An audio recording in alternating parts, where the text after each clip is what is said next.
Hey, hello everyone, how we doing? We're here on this Saturday morning with Dom Lester and David Parker. They're the authors of What Really Makes You Ill, the book you can see behind them there. And that was their latest book. In the past, they wrote a book under the synonym NOR, which stands for Nature of Reality, because that was the name of their book, The Nature of Reality. And that's what we're here to talk about today. Because basically they wanted to get a website together to showcase that book and to start talking about it more in interviews, because it became known for What Really Makes You Ill, but they've also lots of other stuff they've researched in the past. So first of all, folks, welcome back to the show. Hi, Billy. Good to be here. Yeah, always good to talk to you, Billy. Yep, thanks very much for your patience with the technical issues there. I was trying to set up on YouTube, and anyway, we're going live somewhere just now, so that's the main thing.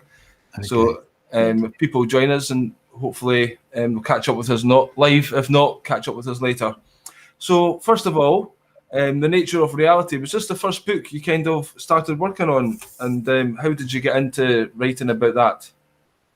Okay, well, yes, it's something that before Don and I met one another to work together, because we've known one another for about 20 years, but trying to understand what reality was all about had sort of been a boyhood passion of mine ever since I was a teenager, really. Trying to find out why we're here. Is there a purpose to life? How did life start? You know, what happens to us when we die? All sorts of big questions. These are questions everyone should be asking, no? Yeah. Well, this is it. And this is what I thought as a teenager. I thought everyone would be, but I found that most people really weren't asking those questions at all and didn't understand why I should be so interested. But that didn't stop me. So I obviously carried on searching. I was brought up in the Church of England, but I soon realized that the church couldn't answer my questions, these deeper, meaningful questions. And so my search went on. I started to look at all sorts of different religions. And then as the years went by, obviously, cutting a long story short, when Dawn and I met up and got to talk to one another, realized that Dawn had the same sort of thoughts and the same interests, and had come to the same conclusions that no one could give you the proper answers. So when you said brought up in the Church of England, were you religious? Were you brought up actually going to church and practicing religion? All right. Yeah. I went to, as a young boy, went to Sunday school, and I was into church. I was in the church choir even. So it was all quite serious stuff, but I had the inquiring mind, and I thought religion would be able to answer those questions, these big questions. Is life just a biological accident? Did we really just evolve from pond scum? Or was there a bit more to it than that? And of course, those answers weren't forthcoming. And I couldn't understand, because I was always taught that God is a loving God. Yeah. So I couldn't understand why in natural disasters, volcanic eruptions or earthquakes, where thousands of people would get killed, in particular small children and babies, who'd never even had a life. And I couldn't understand how that worked out with a loving God doing that. I thought, well, surely God would have control over those sorts of natural disasters. It's not like a war where you could sort of blame it on mankind. This was a natural disaster. I mean, we had a big one, didn't we, in 2004, I think it was, in Southeast Asia, and something like 250,000 people were killed, within a few hours. And that included small children and babies, and so none of this made sense to me. I couldn't understand it. And so plus, people, when I was younger, when people were cruel to me or done something, harsh and stuff, I was like, oh, why is that going on? People should be nice, I couldn't get my head around that one. Yeah, absolutely. I mean, the idea of people sort of bullying each other and those kinds of things, it's all, that doesn't make sense. Yeah, you lend somebody something and don't give it back to you, and this thing's like, why is people cruel? But those sorts of things were often, I got fobbed off, shall we say, by authority, and they're saying, oh, well, that's because man is given free will, you know, and if he wants to be cruel to someone, that's his choice. There will be retribution, of course. God will always punish you, or these are the sorts of things I was told. But that's why I was particularly interested in what I'm calling natural disasters. like an earthquake, Yeah. because That's just that's God's not hand. something that's man-made. Exactly. And so I sort of said, well, surely God could stop that. You know, he doesn't need to create an earthquake and then kill thousands of innocent people. Yeah. But of course, those answers never came from the church. They couldn't answer that. Not many answers come from the church, to be fair. No, exactly. So I thought, well, maybe different religions had the answers. So I did quite a long study of comparative religions, you know, Okay. whether it was Hinduism, Buddhism, Islam. So And of you're course, actually studying them, obviously. You weren't practicing them. Like I got into Buddhism, I practiced Buddhism for a while, but you were just literally studying them for answers. yes, quite. And of course, all of those religions, particularly the very ancient ones, Hinduism is very ancient religion. Yeah. And there's gems of information in all of them, including Christianity. There are gems of information in there that you can pull out and make sense, and some very wise sayings, but nothing that answered those very fundamental questions satisfactorily. Do you not think a lot of the religions are written kind of historically, though, kind of esoterically, whereby they're not trying to give the meaning directly? You have to know the code for it, or, you know. Well, So- you know, again, yes, some people would say that, but I thought, well, you know, that didn't hold true with me. I thought, well, you know, if there's some really meaningful stuff in religions, it ought to be readily available to people, not some mysterious thing, or you've got to retreat to a cave for Yeah. 10 years and have sackcloth and live in sackcloth and ashes, you know, before you could have some great illumination. I thought, well, that's not very helpful. So But these- a lot of religions have their own kind of rituals and practices and that kind of thing. But you know, but then they put out the idea that only their system is right. You know, so and that was always a problem for me. Well, if one's right, that means all the others are wrong. But how do you know which one is right? You know, Yeah. but again, you had to follow all kinds of rituals and practices to be able to sort of be part of it, as it were. And that just didn't seem right either. and again, coming back to being told that, you know, God is all love, that didn't make sense. How God would be punish people because they in effect had followed the wrong religion, you know. Yeah. You're sort of being told that, oh, you go to heaven and you'd followed and been a devout Buddhist all your life, and they go, sorry, you can't come to heaven because you didn't follow the right religion. I thought, well, that doesn't make any sense either. So, as I say, from the religious point of view, I was very unsatisfactory. And even atheism, I mean, I looked at atheism, you know, what they thought, you know, where they didn't believe there was anything at all. Basically, you know, Just random chance. you're born, you live, and you die, and that's it, you know. But Yeah. as I looked into that and very deeply, I realized that didn't make sense either, because there was too many things that were non-physical. And I'm thinking of things that like telepathy and clairvoyance and all of these things, which quite clearly exist and are provable and have been examined scientifically. And we may get to talk about some of those things, which atheism can't account for, you know. So no answers there either, really, that was satisfactory. So hence the search for what is the true nature of reality. And so obviously today, we're not going to be able to go into it in great depth because we don't have the time. We'd have Could to be here forever. we'd have to talk for at least a week or so. So that's of course why we wrote the book, even though it's only a relatively small book. And of course you can get the audio version now, so people can listen to it in their car. But as they go through it, we hope that it will give people the insights so that they can develop their intuition. And we'll talk about how important that is.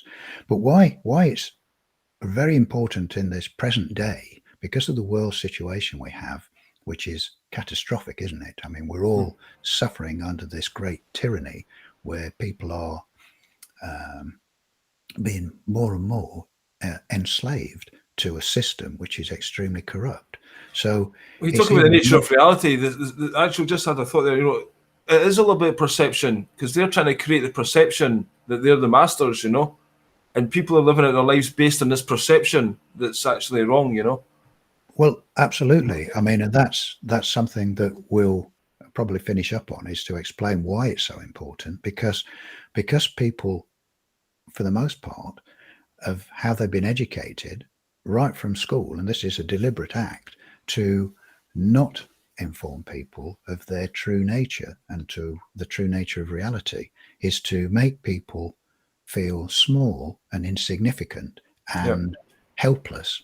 And that's a deliberate act, as you rightly say. And so that you have to feel that you've got to appeal to authority of one sort or another, whether it's the religion or the government or the medical system or somebody, The teacher. for answers. And that's the trap. And so really, we are enslaved right from the day we're born and educated that way. And the whole system, which is run by this tyrannical cabal, we'll call them that, is designed to keep us confined in that way. And so that's why it's more important than ever for people to understand the nature of reality so they can stop being enslaved, so they can change it. And it's quite a mysterious thing, but it is something you can get your head around. And we're hoping today that with the chat that we're going to have, that will give people enough insights into it so they'll start to see how it works and how they can take back their power and stop being slaves and change the reality that we're all experiencing. Because this situation that we're in, this world situation, is for a reason. It's been created for a reason. It's not something haphazard. It's been created for a reason so that more and more people will wake up, because now we have a much better chance of seeing the tyranny that's been going on for centuries, but we're in a much better position to see it, because for anyone who sort of looks just a little closely about what the government's been putting out and the medical system and the pharmaceutical and the media, it's much more easy now to see that it doesn't make any sense. It's not based on science. So it's much easier now to see that there is some hidden story going on. There is some hidden agenda that's going on, and there is.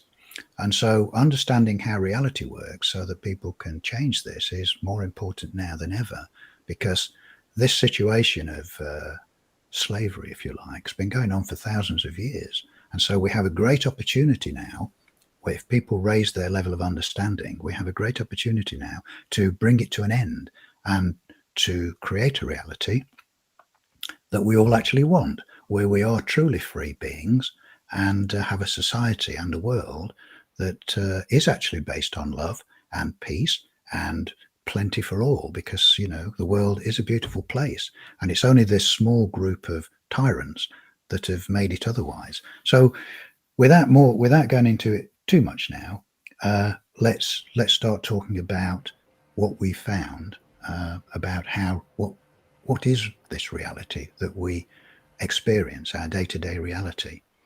So just before you get into that, just obviously the governments, they know exactly the nature of reality. This is why they do these things, to get on us from the get-go. So they're using that thing against us, and they're keeping that knowledge for themselves. This is why it's so important to learn it. Yes, I mean it's probably at higher echelons than the actual government. I mean, the Boris Johnsons of this world are sort of just what I would call as useful idiots, and the people in the media are just useful idiots. I mean, they're just script readers. They don't understand. So it's not that all these people are necessarily evil. It's just that they are dumb. They've not bothered to look into it, and they much rather just go along with their well-paid jobs.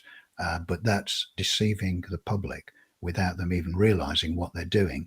But the people who are pulling the strings of the Boris Johnsons of this world, or the Joe Bidens of this world, these are the ones that do know, and they deliberately keep this information from people because they know they're afraid of the people, and they know that if people come into their true power, it's game over for these people. They are very small in number in comparison to the world population, and it's only because people are kept in ignorance that they can control them. And of course, the things they're doing with the vaccinations and all the rest of it are all part of keeping people under control and keeping them dumbed down so that they don't realize their true potential. So that's really why it's very important that people realize what's going off and start to expand their awareness and their consciousness. And that's really what we're going to be talking about today. Okay. Well, I believe you've got a few kind of, some points you want to make. So I'll just sit back a wee bit and let you take us through that, Okay. if you want. Okay. So the first thing I'd sort of say to people is to consider this first question, which is, how do we perceive reality, our everyday reality? How do we perceive it? And if you think about it, all as we've got really is our five senses, isn't it? You know, it's our sight, our hearing, touch, taste, smell. And this is how we perceive reality. And people may think, well, of course, that's an obvious thing. But let's have a look at that. Let's have a look at what those five senses are. Are they really doing justice to what reality is? So let's think about what we can see. If we look at anyone who's perhaps can remember from school or when they were doing their science, we've all seen the rainbow, haven't we? We've all seen a rainbow where light is broken down into the 7 colors. Well, that's the light spectrum. Well, the light spectrum is part of the electromagnetic spectrum, which is huge. And the light spectrum, which we just see with our eyes, is a very small part of it. So we know that either side of that light spectrum, there's sort of other frequencies. If you go X-rays, gamma rays, all this kind of stuff. Yeah, if you go into the ultraviolet range one way and the infrared range the other.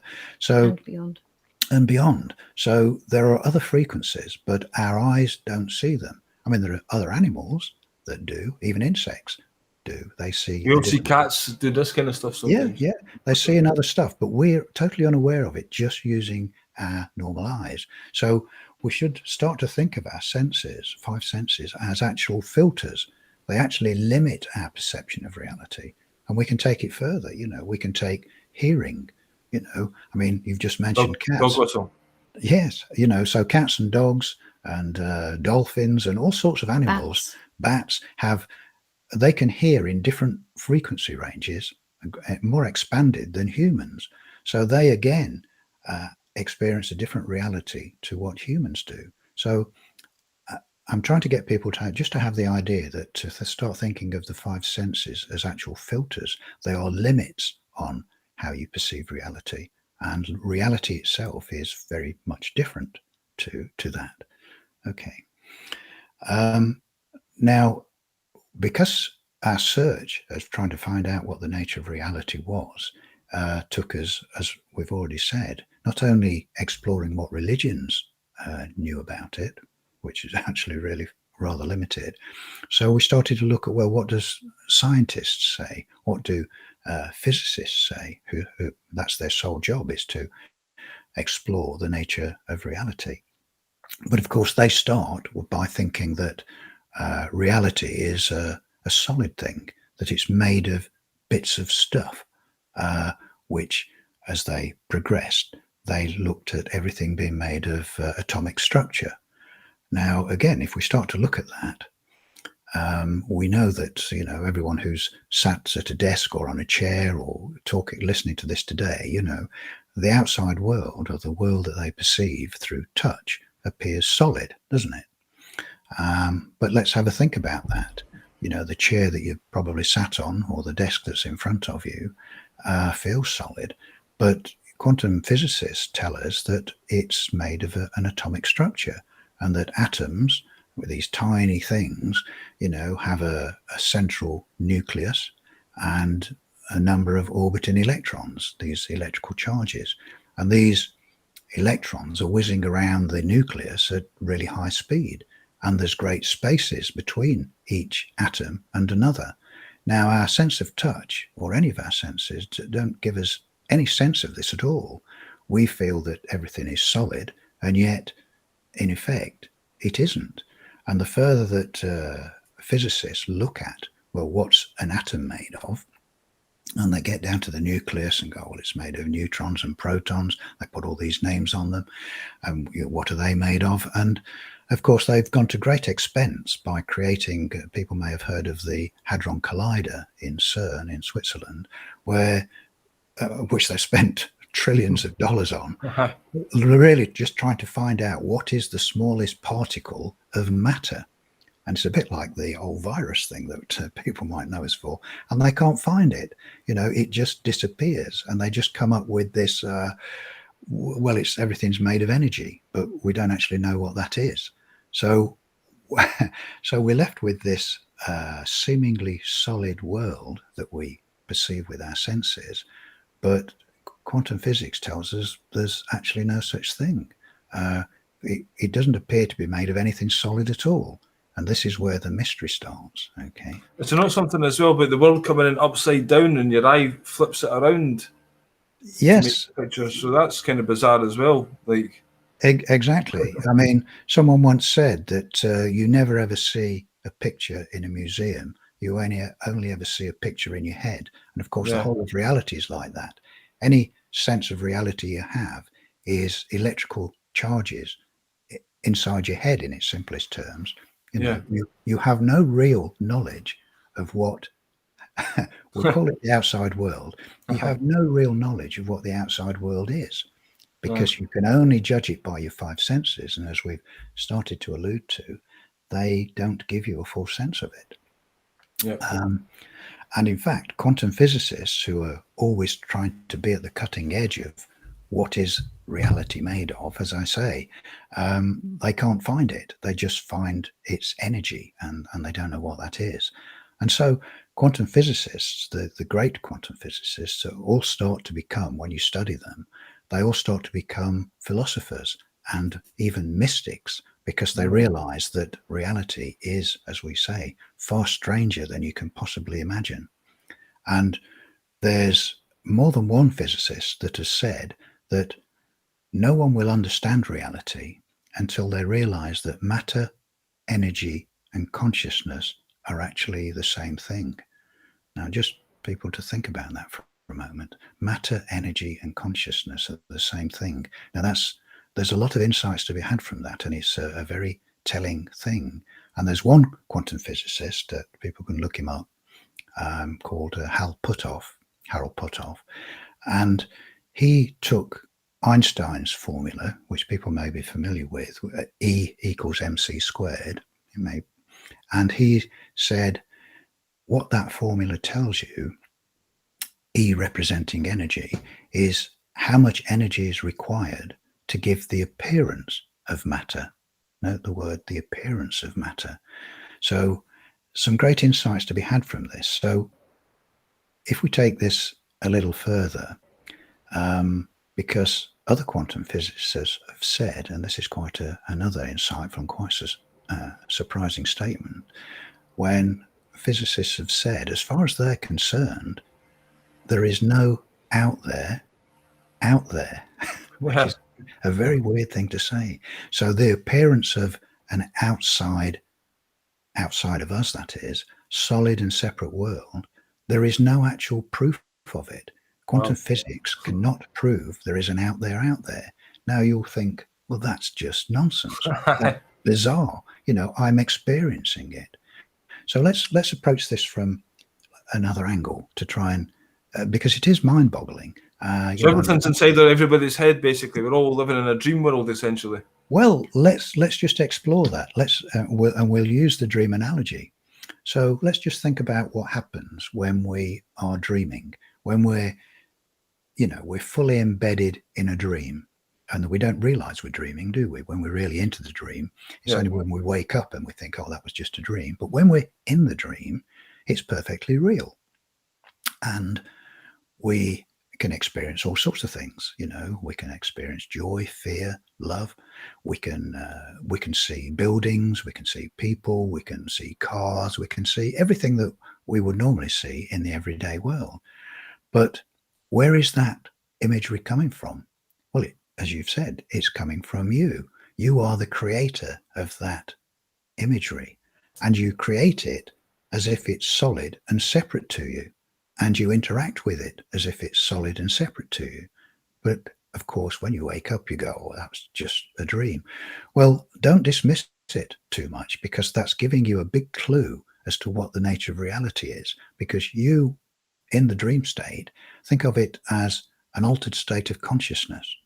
And you have just created in that dream state a reality which appears to be solid and separate to you, and you interact with it as if it's solid and separate to you.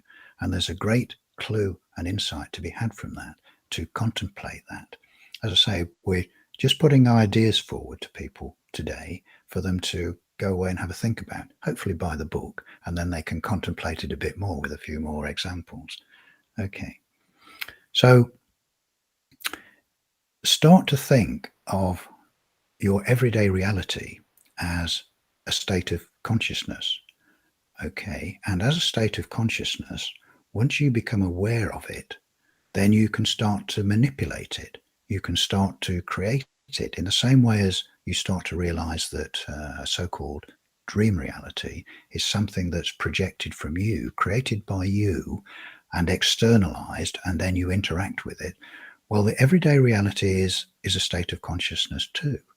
I know people will already be thinking, oh, well, it feels very different, you know. Well, don't be deceived by it, because when you're fully embedded in it, it's real. It's perfectly real. Okay. And there is a phenomenon of lucid dreaming as well, where people learn to be more active and proactive within their dream state. I was going to say that, yeah. Yes. Sometimes you feel like you can control the dream a little bit, and it's not all the time. You just get, oh, I can control this. This is quite mad, and then it kind of goes. Yeah. Exactly, and that's another. Yeah, and that's another clue, sort of an intuitive idea of understanding the connection between these states of consciousness, that dreams aren't something that just happen. You can actually then start to take some kind of control within it, and a lot of people are talking about, you know, having what they call lucid dreams and being able to do something. So there's a clue there. I know it's a bit of a sidetrack, but do you think that has any power, being able to control the dream? Can you bring that into this kind of reality? What good does that do if you learn these things? Yeah, the thing is with that altered state of reality called dream, and you see, we get lost in words, don't we? We think of dreams, as soon as we use the word dream, we think of it as something unreal. And what we should start to think of is it's an altered state of reality, and it is real. Yeah. And we can learn things from it, because when we're in different states of reality, and there are a number, but when we're in different states of reality, they work in different ways. Time and space work differently, because time and space are constructs. They don't actually exist as things that are separate to themselves. And again, quantum physics recognize this. They will say, when you study quantum physics, that if we take time, for instance, time is a construct, that quantum physics will show that there is no actual real difference between past, present, and future. Okay. Now that's another mind-boggling thing, isn't it? Yeah. People go, well, that's nonsense. But they say that in reality, time's arrow, as they call it, doesn't exist. That past, present, and future, as we would think of it, actually exist simultaneously. And it's only a shift in consciousness that gives you this idea that there is a past, present, and future. As I say, I'm not proposing to try and explain how that works. We do talk about it in great depth in the book. But once you start to learn these things, these secrets of how reality actually works, then you can start to manipulate reality to your advantage. You can start to change things in the same way as you said about lucid dreaming, when you become sort of awake in a dream and then start to manipulate that reality in the way you want. Well, this is the same. You're in a state of consciousness, which we call everyday reality. And when you truly wake up to it, not just get out of bed in the morning, when you truly wake up to it and know how it works, then you can start to manipulate it too. And you can not only manipulate your so-called present, you can manipulate events in the past, because, as they also realize, you don't have a fixed past. Another strange thing, and people, well, of course we do. Well, you have multiple pasts. It's only the way ego works with its little lens that you think you only have one. But once you start to learn about reality, you realize that there are multiple realities, and you have, as an individual, multiple realities. And some people get very confused with this, but again, we do explain it in the book. And so you can start to manipulate not only the present, but also the past, if you think you've had some unpleasant experiences. And then you can actually bring about a future in those terms, which is much more amenable to you. So there is real power in this. This is not sort of some new age fantasy. This is going along with the findings as far as they can with quantum physics of what reality is. I mean, they're obviously still struggling to understand it, but what we're saying to you is no matter how strange and weird the things we're talking about are, they're all backed up by actual cutting edge quantum physics as far as they can see it. So there's you're saying energy and matter and consciousness are the same thing. So we can use our consciousness, that is matter is consciousness. Yes. So that's how you can affect it by using your mind. Exactly. Because that's the only reality. Everything, as people will see, everything arises out of consciousness, this thing called consciousness, which is energy, which is matter. It's the same thing. And everything arises out of that. So that's the tool, if you like. Consciousness is the tool for creating the reality you experience. And once you know how it works, then you can start to see how you can change things. Which, if people start to think of consciousness as this great ocean, I like to use analogies, so because it's very difficult to get your head around some of this stuff. So I like to use analogies. If they think of consciousness this as an ocean, okay, and an ocean is made up of molecules of water, isn't it? But they're all together. Now, if you think of consciousness as an ocean and individual consciousness as a molecule in that ocean of consciousness, you'll see and start to realize how all consciousness is connected. There is no differences in consciousness. There isn't sort of human consciousness and animal consciousness and tree consciousness. There is just consciousness out of which all things arise. All realities arise. Okay, it's like the clay, the putty of what things are made of, and we can manipulate it. Okay, we can manipulate it once we know how to do it. And so, and just to give a little analogy, and I've used this analogy before of how consciousness works, because people will be familiar with things. We mentioned telepathy and clairvoyance, and this is how consciousness is connected. And quantum physicists recognize it as, I mean, Einstein referred to it as spooky action at a distance, which sounds highly unscientific, doesn't it? But that's Einstein for you, spooky action at a distance. Whereas quantum physicists call it entanglement. And they've recognized that sort of at an atomic level, all things are connected and interact with one another, and time and space have make no difference on that. You know, something can change in one place in their terms of time and space and have immediate action on something else, which appears to be separated by time and space, but in reality isn't. So I'm thinking of the 100th monkey syndrome at this point. Exactly, and I was going to mention that one, so I will mention it as soon as you brought it up. And for those who are not familiar with it, because it's another little example of how consciousness is connected. And this was on a couple of Japanese islands some years ago, where I think they were anthropologists, but they were studying a group of monkeys on one of the islands, and they noticed that when they threw them sweet potatoes, you know, they'd land in the gravel and sand, and the monkeys would pick them up and just eat them, spitting out the gravel and sand.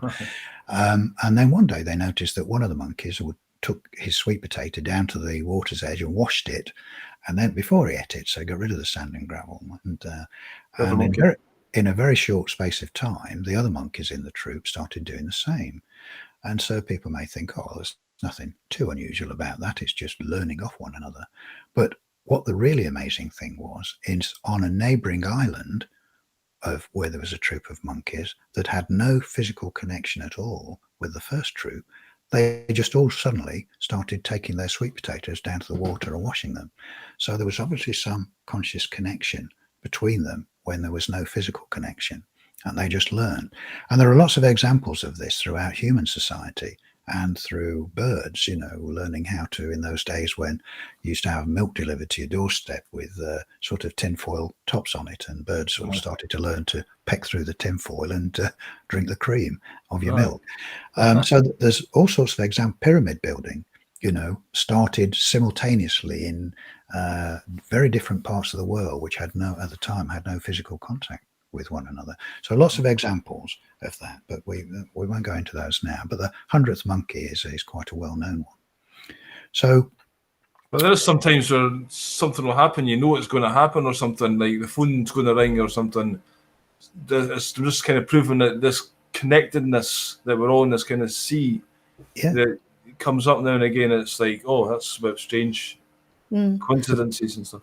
But there's also, animals seem to be fairly well tuned into these other areas of consciousness, because I think there were quite a few reports after the 2004 tsunami that animals, ahead of this actual event happening, they had retreated into higher ground to be safe. There was something that they sensed, if you like, and that's. I do think the animals have kind of got this natural tuneness. I'm kind of jealous in some ways. They kind of are tuned into the God, and they are what they are. Whereas humans have got this ego in the mind or whatever, and we've lost that inner knowing that the animals seem to have.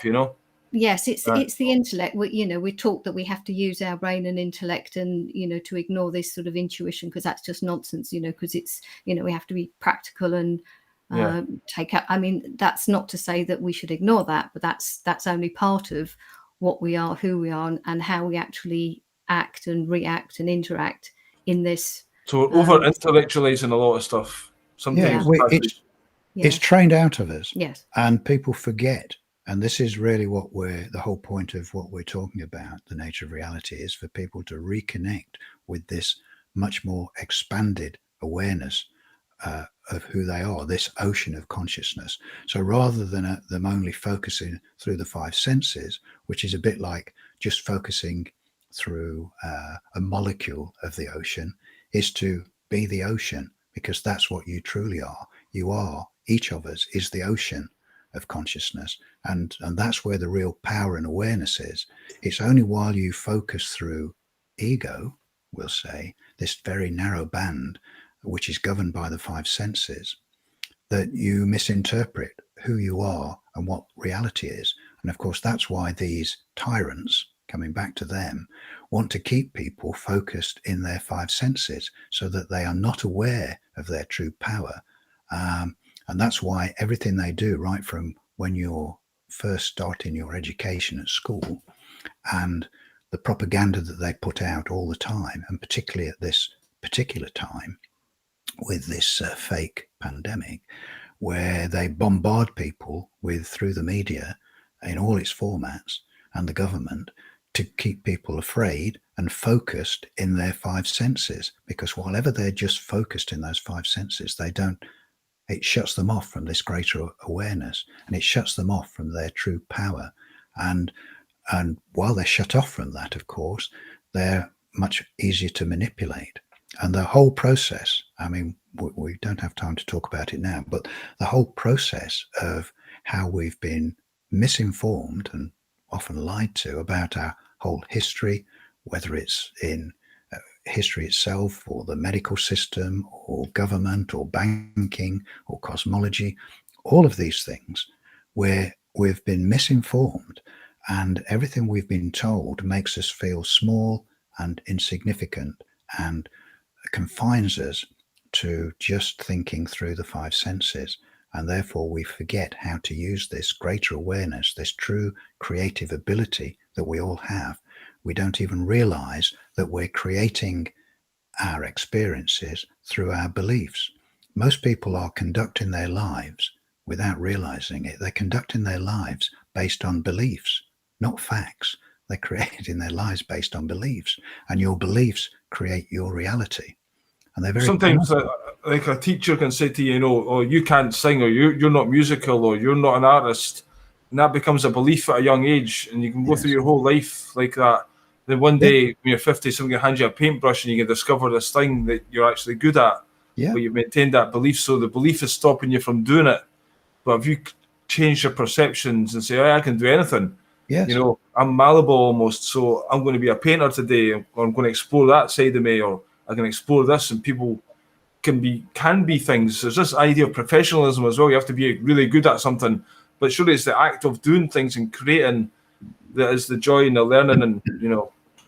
Yes, I mean, you're quite right about the education system. It doesn't teach us what we can do. It restricts us into little kind of boxes. That's why they have these different subjects, and it's all kind of, you know, in short sections. Yeah. And it's all designed to stop us from, you know, looking at the bigger picture. It's only ever bits and pieces. Yeah. And looking at, but as you say, you know, what we're then good at because we're tested and those kinds of things. And as you say, the idea of what you can or you can't do, or, you know, you've got to be at a certain level before you're regarded as being able to do something. And so it's very, very restrictive. Absolutely. But and that's not necessarily how things are. But it's all also, if you think about it, the whole education system is training people to be slaves without them even realizing it. People don't, as they're brought up, they think they have to get a certain education, pass certain exams that says they're educated, so they can get a job and then work to earn a living and put themselves into debt to get a house or whatever, and so on. And they're just being trained to be, I call it slaves. I mean, some people may say worker bees, but the people who are pulling the strings know full well what they've done, and they've created a society of slaves, and people are happy to be there because they don't know anything else. They think that's how it should be. They think that is the nature of reality. That is the nature of life, and nothing could be further from the truth. Life is not meant to be that way, and this is what we want to really get people to break out of. And I mean, one of the things, and that's really why the book that we wrote about what really makes you ill and the expose of the fraud of the medical system, because that's one of the things that people are lied to about and believe they have to go to the doctors and get pharmaceutical products which just continually poison them. Well, So, Emma was down at a funeral yesterday with family members, and she was just mentioning to me that they were all talking amongst each other. It's just like, oh yeah, you've got that, or take a tablet for that, and you've got that tablet. And they're all comparing these tablet notes, you know, and all the pills they're taking. And it's just, especially when I know your stuff and she knows it as well, she just thinks it's insane now when you listen to people just talk about these things as if it's all normal, you know. What a concoction of tablets they're putting into their body. Who knows what that's doing? Yeah, and that's the thing, that, you know, it's all part of how we're taught to believe that, you know, these are, you know, I mean, we won't go into it now, obviously we've done this before, but, you know, there are lots of different diseases, and, you know, so these conditions, and, you know, they are that they exist, and so you need this treatment for it. It's, you know, you believe in the system, and you're taught to believe in the medical authorities. You're taught to believe that you have no power over your own health, over your own body, and that, of course, is the complete opposite of what's true. And that's where we're saying it's not just over your own body, but it's over your own experiences, your everyday experiences. And that's another reason that it's important for them, the cabal, to keep us in a state of constant fear, because that then stops us from thinking beyond this fear system, and it keeps us not able to think, not able to realize our potential, realize what we can do, take responsibility for ourselves, take control over our own body, our own lives, and that's deliberate. And that's why this is important to understand, that we do have the control, but we have to learn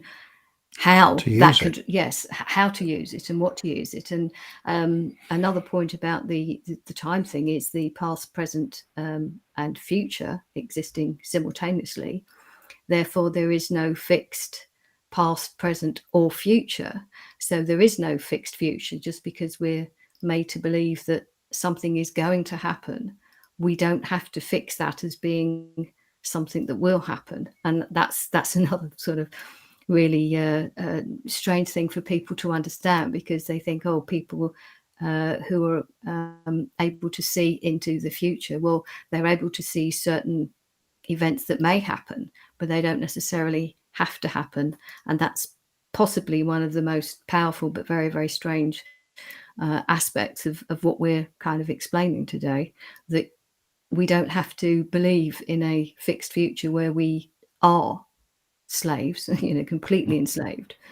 And that, This but is the we thing, have to people are so learn. trained in the system that that's what's going to happen. This is the world. This is all going this way. We're all in a big Yeah. train. They can't just go for a walk and down the local kind of beside the river. And I just imagine, like, what if we were all just to come out of our houses and set up wee camps around here, and you get like a wee village environment. You could totally step away from all the technology and go and live differently. And there's nothing stopping us doing that. But like No. every day, we're all still going to the Tesco. We're still, in front of the computer and absorbing their media, because again, all the media and the news and stuff, that's going into our mind, our subconscious, and we're repeating it almost automatically. Yeah. Because We fix ourselves. We fix ourselves into a reality because we don't know any better, and that's why I said to people that most people run their lives based on beliefs without even realizing it. And that's why one of the things we ask people to do in the book and when we talk to them is to examine what they're doing in their life and try and make a list of what is actually facts and what are actually just beliefs. And they'll be surprised if they do it honestly. They'll find that most of what they do is based on beliefs, not facts. And it's quite an illuminating thing to do, and also a very liberating thing to do, because it can start to set you free. Because once you start to get rid of beliefs and change those beliefs for things that are more beneficial to you, you then start to create using consciousness, because consciousness is the tool that you create your reality from. And then you get rid of the limiting beliefs and have much more beneficial ones, and you change your reality in line with your new set of beliefs. And this is very powerful stuff. It's not pie in the sky stuff. This is real stuff. Because once, as we've said, once you learn how reality works and what it truly is, in the same way, using the dream analogy, you can start to manipulate it and have experiences within your so-called dream consciousness in line with what you like, and so they can become very enjoyable.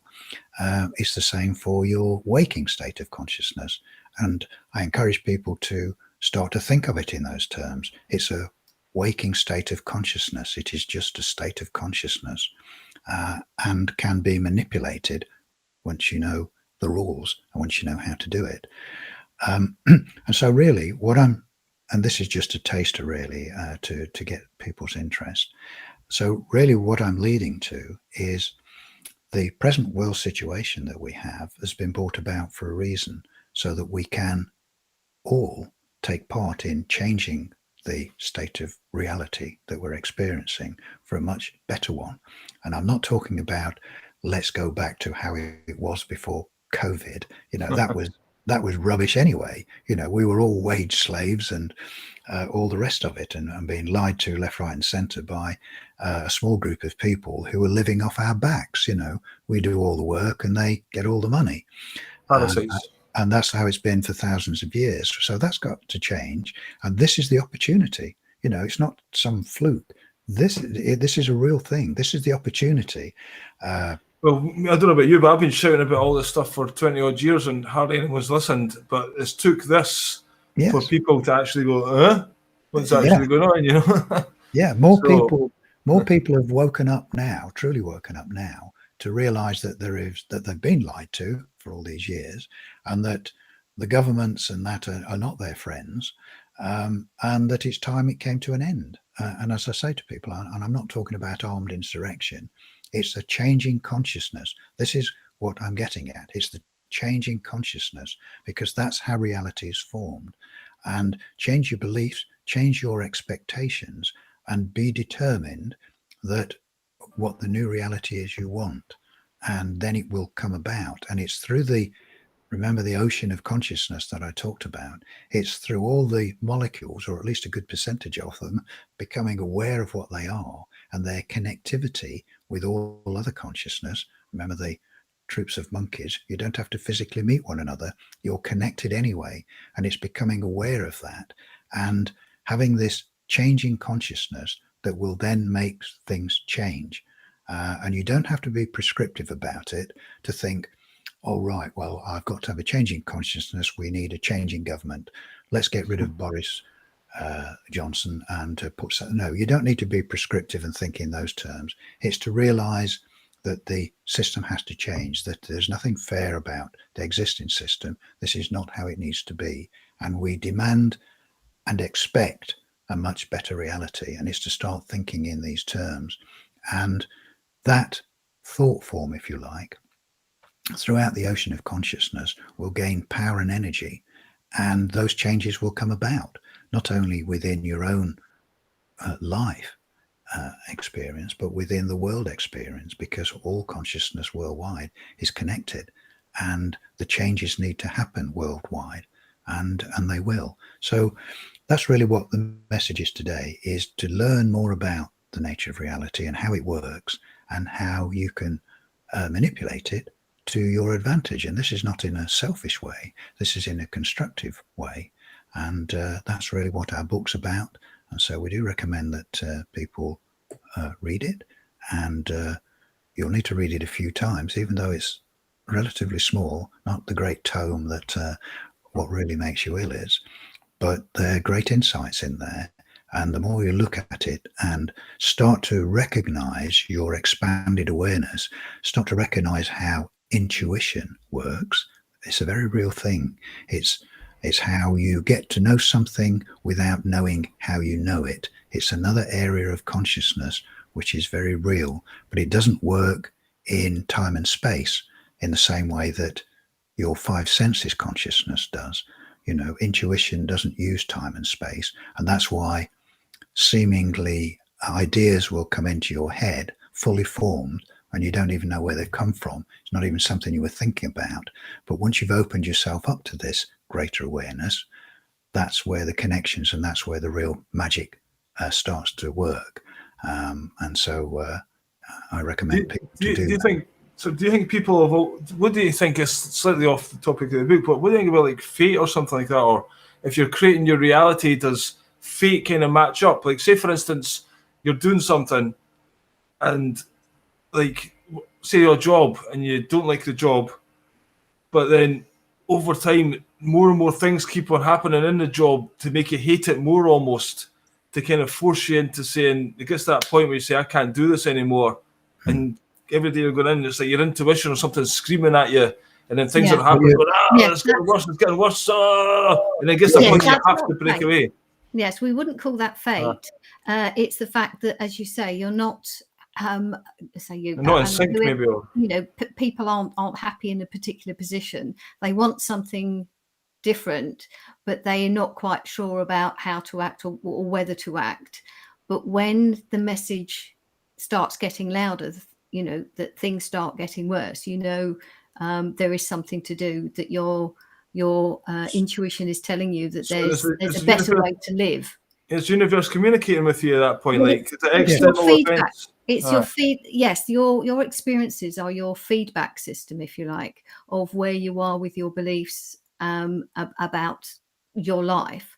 So quite often people have experiences of certain circumstances that tell them that they're, shall we say, not doing what's best for them. And that's one of the things that we try and advise people, recommend that people try and have the belief of expecting the best, not like the best as in you've got to have the best Ferrari or whatever. I don't mean, but the best type of experience, whatever that is. It's not to be, again, as David was saying, not being prescriptive about what that means, but knowing that the experiences in your work situation is not helping you learn about who you are and what you are about and what life is really about. And if you are seeking to learn more about life, about reality, then you'll create experiences that take you out of something you're not enjoying so that you can experience something different. Yeah, that's the important thing to take away from that, as Dawn was saying, is that your everyday reality is being created by you, but is a feedback system. So it's getting used to paying attention to the feedback and then making adjustments. Don't ignore it. It's not by chance. Nothing is by chance. You know, it's all you.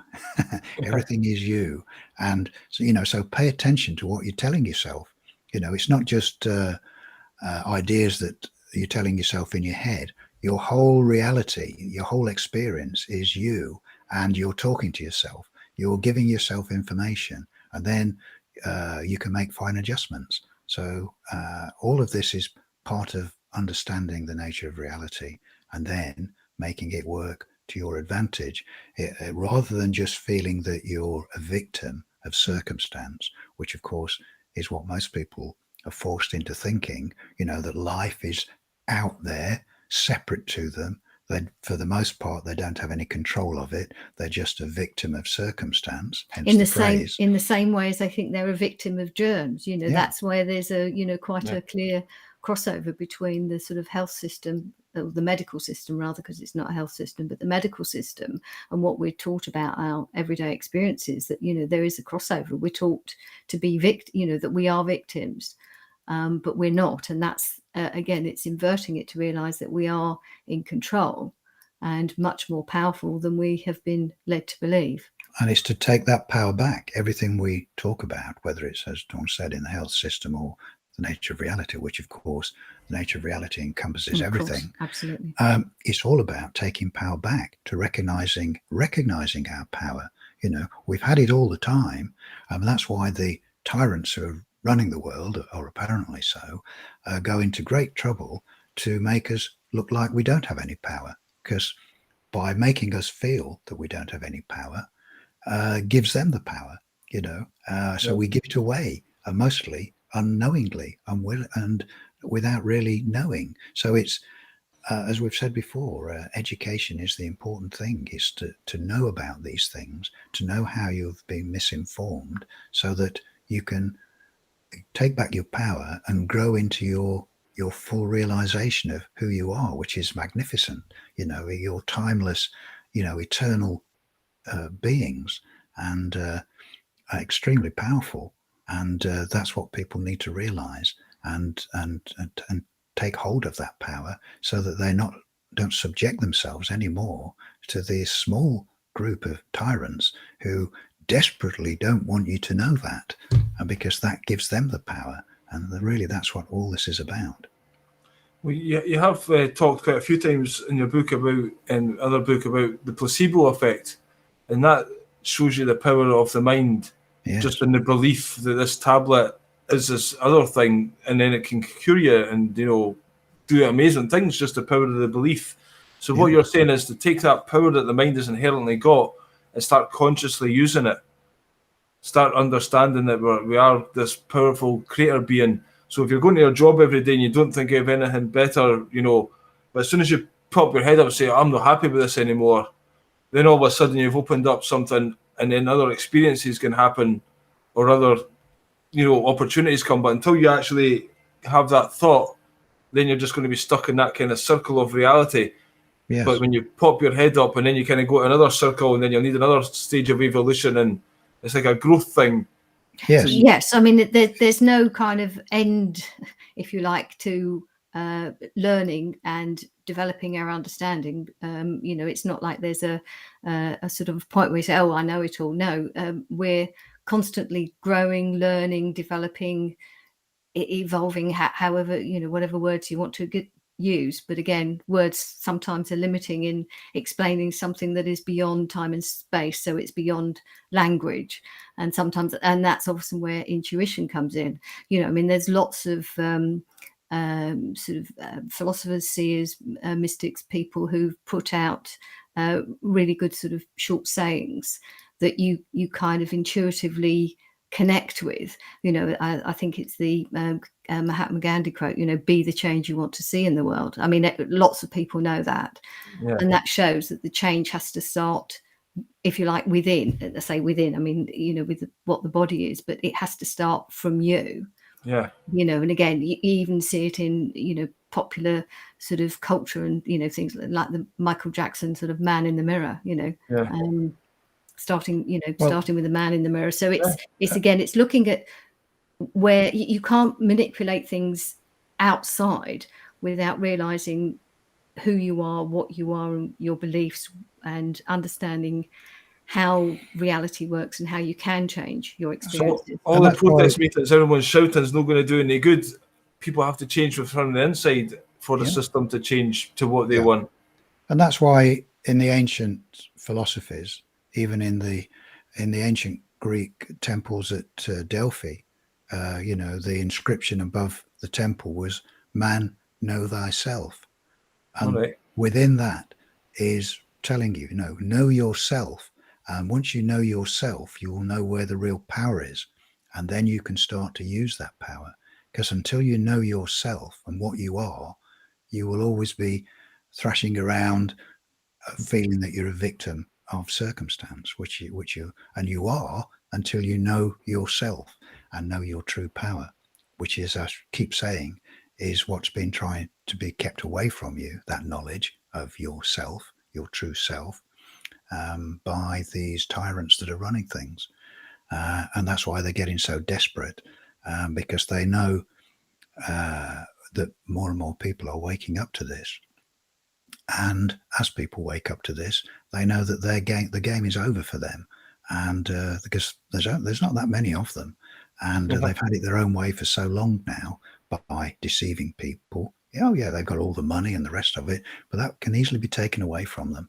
And once people wake up, and that's why this time is very important and a great opportunity for people to create a reality that is far better than anyone has seen for thousands of years.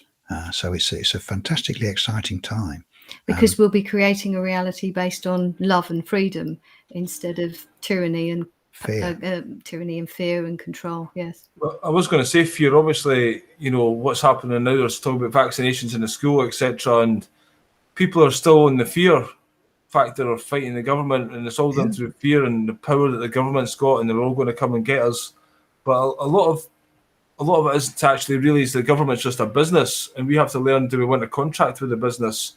And again, that's taking our power back, and learning that there is, again, even they don't have the power that they've got. That in itself can open up a reality. Like, for instance, I've been trying to stand up for my rights with a couple of things recently, and then all of a sudden it's like, fuck, I've got some power in this thing. I'm not just, got to jump through hoops when anyone says you've got to do this. You can question it and say, well, why? Who says? And that's more things we need to learn with regard to taking our power back. I was going to ask with you two, you've wrote the book, The Nature of Reality. I know it was quite some time ago because you've wrote 2 books since then, at least. Yeah. How has these beliefs affected your life? I mean, you've wrote an amazing book that took 10 years worth of research. You must have had the idea, yeah, we can do this. But do you see these things as the nature of reality? Are you creating your own reality? Obviously, you're doing quite successful in the past couple of years. So do you think that's part of your beliefs? Well, absolutely. Yes, I mean, as you said, we we created that book, and it's out there. I mean, we didn't have that. We didn't sit down and say, oh, we're going to do this, and it'll happen, and this will happen, and that will happen. But we created something that we absolutely believed in. But I do and absolutely believe in, not past tense. But I do remember, and we've put it out. I do remember Dawn and I having the conversation some years ago, while we were writing the book, actually, what really makes you ill, because we could see how wrong the world situation was. This is obviously before COVID nonsense, but the banking system and everything has been wrong for a long time, and we had the conversation of thinking, well, how is the change going to come about? What could possibly happen where people will wake up and refuse to accept this tyranny, even as it existed then? And again, we weren't prescriptive to try and think of, we need a different police force or a different government or a different president in America, or we just knew that something would have to come about to make it change. And just as we released the book on this Christmas 2019, within a few weeks, sure enough, we had this big change, and we recognized it for what it was. We recognized that, okay, this is it. This is the big change. This is what's going to make everything change, because it's turning everything on its head. and will wake people up. It will give them a kick up the backside to think, oh, what the hell's going off? We've got to change something. And it has. I mean, we know from the amount of people that contact us and the amount of people we talk to, a lot of people are waking up all over the world. And this is the changing consciousness, because this is where it starts. It's the changing consciousness, the not accepting what rubbish they've been given, and to know they want something better, something different, and are not prepared to put up with this tyranny any longer. So we knew it would have to come, and this is it. And fortunately, it is a bloodless coup, because even though the government tells us, oh, but what about all the people that are dying of COVID? Well, as we've said, no one is dying of COVID. This is just fiction. And so it is a bloodless circumstance. And but it's going to bring about the change. So although it seems like a really bad thing, it's an awakening in consciousness. And but that's also, as you were saying, there's an awful lot more interest in looking at natural law and common law and other ways of, taking power back for ourselves instead of being controlled. So these things are interconnected and are happening at the same time for a reason, plus the fact that we can all interconnect through this system around the world, and more people are finding out more by interconnecting in this way, and that's how it's developing, and the energy, if you like, is building towards making things better. I know there are still reports of horrible things that are happening, and that can be tough, but we mustn't let it divert us from keeping on with expecting the best, and not think just because there's a new rule coming out through the media from the government that, oh well, it's not working. Don't be fooled into thinking that oh, it's not working. I know it can be difficult, but we have to stand strong, keep going, keep believing, keep that intention putting out there, expecting the best. So we do explain in the book. I mean, we haven't gone into it now because it's too much to go into, but we do explain in the book about so-called world events and what you think you're seeing in the world, either what you think you're seeing your next door neighbors doing, to what you're seeing in Afghanistan, to what you're seeing anywhere in the world. It's not what you think, and there's quite a mystery there, because it's all based on what you believe is possible and what you believe can happen. But I will say no more than that now. Like I said, it's a feedback system. It's a feedback system based on your beliefs about what is possible and what is not, and but we do see right now, it would seem like the world is changing. If you were to advise people for their own lives, I know everyone's got their own intuition. I guess that's ultimately what they have to do. But right now, like, say for instance, I was doing comedy and stuff in the past, and then this has happened, and all of a sudden I'm turning into some conspiracy researcher or whatever. So am I letting this circumstance dictate who I am, or should I say, right, I need to fight this and visibly fight that? Is that the time to do this? Or maybe I want to be creative and almost ignore it and just create my reality of happiness and exactly. Just do that thing, and people just do their thing, because then you can get controlled into fighting this thing that is being presented for you, That's one of the dangers. It's because it's like the saying of love peace, don't hate war. That's what I was going to say. Because if you fight against something, you're creating that something to fight against. Yeah. Whereas if you take energy away from it, as you say, ignore it, and you do what you want to do, that whatever it is disappears. It's a bit like people who've seen the film The Matrix, where there's the little girl, bald-headed girl, supposedly bending the spoon, and when Neo tries to do it, she said, "No, you can't. To bend the spoon is impossible." And what she's meaning is, if you're thinking there's a spoon there like that, you're creating it. You have to think of a bent spoon, not I'm going to bend that one. It's a different way of thinking about it, and so that's why we, for those who like to go on protests, okay, great, if that's your way, but realize what you're doing. you're creating something to fight against. So you're creating something. You're creating a tyrannical government. You're creating a bullying police force, or whatever it is you're coming up against. And so you're giving it energy. So what we're saying is take energy away from that. Have the things you want, create the things you want, not the things you don't want. And that's quite important. So the world can be more diverse. I think we've lost a lot of diversity through the global, so-called global, but basically the mass media everywhere. Cultures are not the same as what they were. I think it's better when we're all in a closer community. Do you think that's part of our... What do you think about the future in general? Do you think this global reality is the way we should go, or do you think it's better getting people back in their actual local communities away from the technology, so to speak? And getting their details, really. It's to have ways where we can...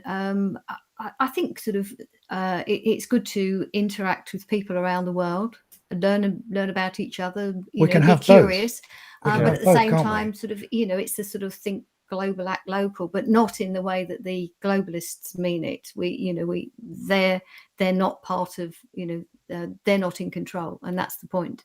But there's nothing wrong with interacting with people around the world, but focusing on what you're doing in your locality. There's too much division. But it's not about having no division. So we're just all the same. That's not it at all. We're all individual, and that's part of the beauty of life, that everything is different. Everyone is unique. So we, celebrate the differences, but not in a way where it divides us. So we can recognize that we're different, and but also recognize our similarities and our common things that we have in common. So it's having a variety of being, as I say, kind of interacting with people everywhere in whatever suits you. Yes. It's as we've said, and as you know, Billy, because it's the basis of common law, is there is only one rule, and that is do no harm. There's no other rules are required. Just whatever you do, and you can do whatever you want, so long as you're not causing harm to someone or something.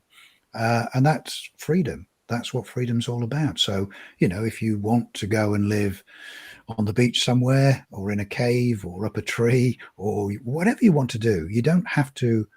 There's no reason why people have to become Luddites, and divorce themselves from all technology. We should be able to have anything we want, and there's no problems with that. And that's the key word, is what you want. What do you want? And so long as what you want is not causing harm, then fine. And that's the only rule. Create what you want, but be mindful of what it is you're wanting to create. Because if you go down the avenue of trying to create something that's harmful, then you'll get yourself into all sorts of trouble, shall we say. There's consequences. There's consequences. Talking of creating, you asked me to create you the website, so I'll just show people that. I seem to have disappeared. It's there, yes. Just let people see this is a website I'm created for the nature of reality. It's live now. It's pretty much up to speed. People can subscribe to your newsletter there. You're going to put them out once a month or something. Yeah. And got some reviews. We've got the book. You can buy the book, the paperback there, or you can get the audio book. I'll just do a wee... You'll have to click that link, and then you can buy the audio book for £10. I actually listened to it a couple of times now. And I think it's definitely worth the listen to. Outside of reading it, it helps reinforce it. And I know for my son, I've been trying to get him to read the book. It's hard to get kids in these days to read, but the audio book, he's much more likely to come across it, Yeah. So it's at thenatureofreality.com if people want to check that out. And so that's been live today, and hope you start doing some more interviews on this topic now you've got the website. Yeah, is that the idea? That's the intention. Yeah, and it's because we see it going hand in glove with what we've done with the what really makes you ill, because that's a trigger. We see the expose of the medical system and how it's misled people and made people ill, and killed people, because it's taken away people's knowledge of what true health is and how to be naturally healthy. And this, the nature of reality, is showing how the tyrannical establishment has taken away people's free will and what they truly are. It's taken away their freedom. It's enslaved them. So the two go hand in hand. And we're hoping that through this greater awareness of what people are and what their true power is, that will make the change for the world that we all want. And we can have it. It's ours for the taking. And it can all be done in a loving and peaceful way. And it has to start with a change in consciousness, a change in your beliefs and expectations for this new society, this new world order, which is very far from the new world order that the tyrants want. And that's what they're scared about, because they know they're end of times for them. I mean, it's unreal how they just go up on these platforms and they get these cameras in front of them, the media, and then they go on these platforms and they say these things, and then all of a sudden millions of people around the world are all just following them just because it's on this box, on the TV. Just imagine the power of a lot of people switching the TV off, or certainly not watching the news or not listening to them. It's just their air and we are the BBC, etc. And people think, if we lose that perception that these guys are great, they're our government, instead think of them, there is a business, they're there to provide services. If they don't, some of them, there's ways to interact with that business and not be the legal fiction. That's a big part of it as well. We have to realize we're men and women, the creator beings, and not a piece of paper, And that's the connection, isn't it? That, we are men and women, we are creator beings, and yes, we are in control of our own reality. So we are the creators of our own reality. The government works for us. So let's create it. Let's create the reality we want and stop being told that we're nothing, that we're inconsequential, that we're powerless, because that's the story, of course, that they've been giving us all our lives, isn't it? For those people that have not woken up and those people who are still walking around in masks. They're living in fear. They're living in fear. It just blows my mind every day. It does. Particularly when their own government in the UK has told them that it's voluntary, and yet they still walk around in masks. And you think, yes, but fewer. Things are changing. Yeah. Fewer people. You just wonder. Some people are saying that there was going to be a lockdown, but actually they do tests, in each country and the population, and I think they know there's enough people out there on the internet saying fuck this for a laugh. If the lockdown comes, they're not taking it. So maybe it won't come, but that again shows the power that we have through our thoughts and our beliefs. Because if we just all were head down, it would just keep coming and keep coming, So we have to say, no, there's the line in the sand. That's what I've done at the work. I'll put up with your shite and your whatever crap you tell me to do. But as soon as you put that mask on, no, that's not happening, mate, And that's what we recommend when people say to us, well, what can we do? And I say, well, it's the easiest thing in the world. That little word, just say no. Yeah. And that's what we've got to do. Just say no. I'm not doing that. It's just terrifies some people. Some people say, "Oh, I'm not getting the vaccine." The letter arrives and they go get the vaccine. Oh, I felt really bad after it. I'm not getting the second one. The letter arrives, they go and get the second one. Well, that was terrible. I'm not getting the booster. You know what I mean? Yes, they need to have the confidence to stand in their own power, to understand, and that's again why we're helping to get this part of the information out so that people have something.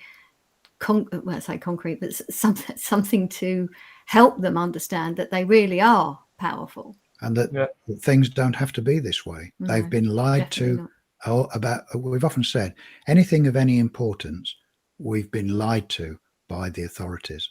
Anything of any importance, whether it's history, banking, medical system, anything. And Dawn and I over the years have studied most of these systems, and the sorts of things that in our members area, our new members area, we'll start to talk about, so that we're not just going to confine it to the nature of reality, let's say, or what really makes you ill. Yeah. We're going to talk about all sorts of things. So we do hope people will join us in the members area, and I'm sure we'll be able to have some meaningful discussions which will help people to understand what things are and how they're going on, and to recognize their power, because it all helps then to change the reality that people have been experiencing for one that they would much rather have. And that's really what it's all about. Yeah, well, you two have certainly been a great example of doing exactly what you preach and creating your own reality and making a huge difference in the world. There's so many people right now are incredibly grateful to the work that you've done, and it's opened up their eyes to their health and basically transforming lives. So well done for setting that example. I look forward to hearing your future interviews on this topic and many other diverse topics. Perhaps we'll start going into some ourselves as we build up the members area. Definitely. If people want to check out your previous interviews, you can get them on your website, What Really Makes You Ill, but we've also got an audio portal, which has got 2 products on it right now. whatreallymakesyouill.com/audios will get a collection of your previous interviews, and thenatureofreality.com/audio book will take you to buy this audio book. As I said, I've listened to it a couple of times and I'm a little bit aware of these ideas already, but it was certainly good to refresh myself in them and give myself back at, I can do this, because I'm basically trying to do the same myself for a number of years. And I think there's certain things can actually block you, like your own fear of success or your own kind of, maybe you think you don't deserve success and things like this. This is things that we have to overcome as well. Yes, these are all limiting beliefs, but understanding their beliefs and not accepting them as being facts, not as facts, not as who you really are.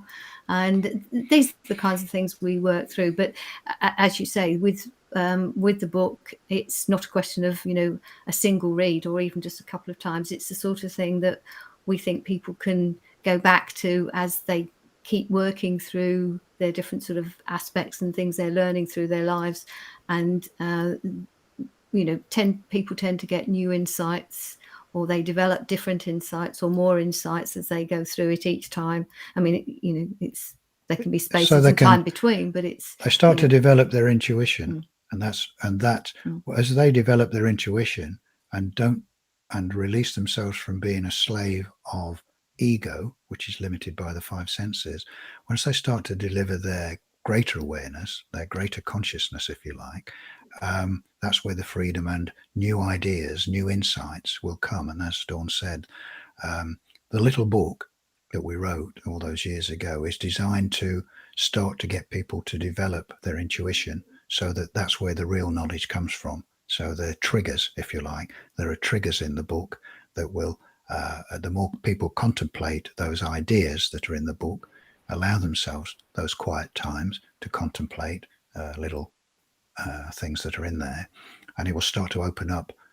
They will start to open up themselves to their greater self, where then these other insights will come in, and that's really what it's all about. It's a strange thing, and that's why we say, the nature of reality is far stranger than you can imagine. Strange, but very empowering. It can certainly transform people's lives, if you really get into that and take what you're saying seriously, because life is magical, life is a mystery. Shit happens all the time.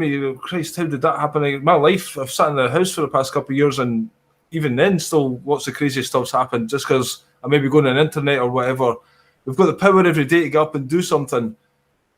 Read the book, get some ideas, start slowly, and then you start to see a change, and then as you change, it gets bigger and bigger, It's just creating those wee differences and habits. I think a lot of life is habits in our neural pathways. Yeah. So it's actually breaking them, and some self-hypnosis or even your book can be the thing that breaks those automatic thought patterns. Yes. And that's a perception that needs to change, and that leads to a change in action.